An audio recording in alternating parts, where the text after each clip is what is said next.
Alara Dawson offered a placid smile, her hand gracefully swirling her iced tea. Cora's just making herself at home at your apartment for a bit, dear. Nothing to fuss over. Alden Blake, leaning back in his armchair, added a soft grunt of agreement. Indeed, Alara echoed. You offered, they said. I remained perfectly still, my breathing even. Amusing, I stated, setting my crystal water glass precisely on the coaster. Considering I haven't resided there myself in 6 weeks. The air in the opulent living room solidified, thick and unmoving, as if time itself had seized. Alara's hand, reaching for a scone, froze midair. Her voice, when it came, was a brittle whisper. Wait, then where exactly have you been staying, Anya? Have you ever felt like an afterthought in your own lineage? It began with, she simply needs a sanctuary for a few days. I acquiesced. Why wouldn't I? She was Cora, my kin. Yet, upon my return from a crucial client presentation overseas, my personal access key failed. My legal name remained etched on the lease, the monthly utility statements still addressed to me, but the primary lock had been reconfigured. My calls, a series of unanswered pings into the void. Then came the insidious narrative. Cora insisted I'd explicitly granted permission, citing my demanding schedule. My parents, Alara and Alden, sided with her, as if the usurpation of my domain was an obvious, foregone conclusion. Like, of course, my sanctuary was now hers. I kept my tone level, devoid of accusation or pleas. I simply acknowledged their stance and departed. The first week, I leased a room in a boutique hotel, drawing on my contingency fund. Subsequently, I moved into a sparsely furnished, short-term rental on a month-to-month basis. A minimalist space with a lone floor lamp, stark walls, no extraneous comforts. It became the strategic command center for my silent campaign. The transgression extended beyond her mere occupation. It was their collective endorsement, Alara's and Alden's, their immediate alignment with Cora's narrative as if my space was inherently disposable. Cora donned my heirloom scarves, utilized my artisan cookware. She uploaded grinning selfies from my cherished reading nook, tagging the precise coordinates, her smile the very picture of larceny.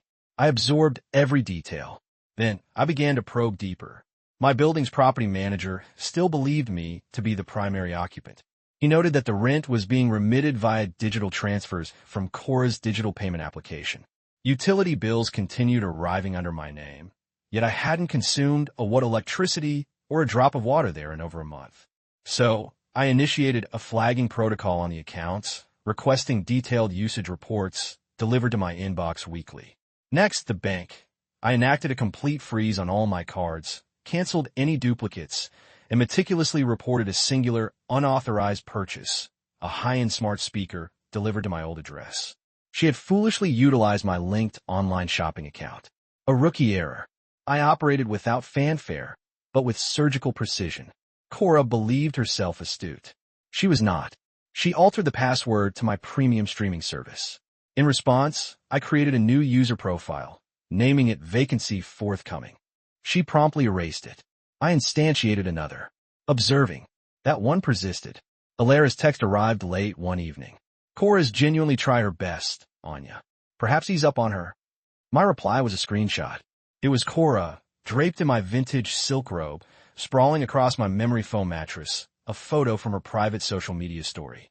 She was unaware I retained access. Alara left my message on read. 6 weeks. 6 weeks of calculated quietude, meticulous planning, and unwavering observation. Then came the dinner invitation. They sought my presence. The first outreach in over 40 days. They claimed to miss me. I understood their objective, a family intervention, their version of reconciliation. What they failed to grasp was that I arrived equally prepared. I waited until after the dessert plates had been cleared. Alara was recounting some trivial anecdote with a light laugh. Alden quietly sipped his age dry. And Cora, she glowed with an air of complete innocence, as if nothing untoward had ever transpired. Then came the casual remark. Cora's just settling into your place for a while. I rose, my voice unwavering. It is rather strange, as I haven't resided there myself in 6 weeks. The room's very atoms seemed to freeze. Alara blinked slowly. Alden deliberately set his glass on the mahogany table. Alara's voice, a mere tremor, questioned, Wait, Then where exactly have you been staying, Anya? I retrieve my phone, seamlessly casting my screen to their immense living room display. Slide 1. A detailed utility log displaying negligible water and power consumption linked to my name post-departure. Slide 2. Rent statements clearly indicating digital transfers originating from Cora's account, not mine. Slide 3. A clear image of Cora in my silk robe, casually draped across my bed, culled from her own private story. Then the final slide, a digital copy of the formal eviction order issued to her that very morning. I conversed with the property manager. I explained and elucidated the entire situation. As it turns out, unilaterally reconfiguring locks without the leaseholder's written consent constitutes a profound breach of contract. She has exactly 72 hours. Cora's mouth hung agape. No sound emerged. Alden appeared as though he'd suffered a gut punch. Alara's voice was barely a whisper. You issued a removal order for your own sister? I met her gaze, unflinching. No, Elara. She removed me. I simply redirected the spotlight. I left them there, their mouths agape, their eyes wide with disbelief, their carefully constructed illusions shattering like fragmented glass upon the polished floor. I neither raised my voice nor shed a single tear. I simply turned and walked out, my stride measured, my silence absolute. The following day, a terse text materialized from Cora. One word, why? I did not respond. Some inquiries do not merit an answer. What they had stripped from me was not merely physical space. It was respect, my intrinsic dignity, the fundamental belief that my existence held weight.